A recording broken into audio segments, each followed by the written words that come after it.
মায়ায় কোন সেটানে বাধা সব তোমারই পানে। কি মায়া গানটা আমার কাছে অনেক দিক থেকে স্পেশাল।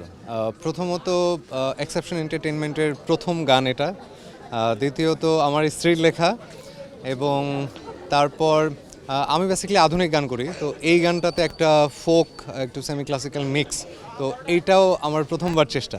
তো সব কিছু মিলিয়ে এই গানটা আমার কাছে অনেক বেশি স্পেশাল। আমি তো চাইবো যে গানটা সবার কাছাকাছি পৌঁছে যাক এবং সবার ভালো লাগুক। আমার মনে হয় যে এই গানটার যে কথা, গানটার যে সুর, যে মিউজিক অ্যারেঞ্জমেন্ট, এবং এই গানটাতে অভিনয় করেছেন দুজন খুব জনপ্রিয় অভিনেতা এবং অভিনেত্রী, সোহেল মণ্ডল এবং তৃণা।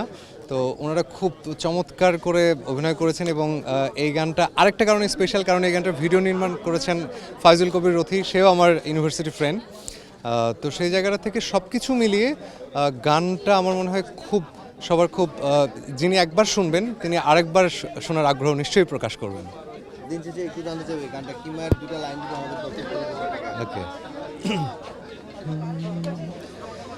কি মায়ায় কোন সেটানে বাধা সব তোমারই পানে, আহা কি মায়ায় কোন সেটানে বাধা সব তোমারই পানে।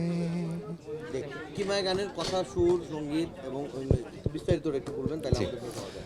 কি মায়া গানটা গেয়েছি আমি, মেজবা বাপ্পি। গানটি লিখেছেন আমার স্ত্রী সিলভিয়া পারভেজ, এবং গানটির সঙ্গীত আয়োজন করেছেন তুহিন আহমেদ আলামিন, এবং এই গানটি যিনি ভিডিও নির্মাণ করেছেন ফাইজুল কবির রথি।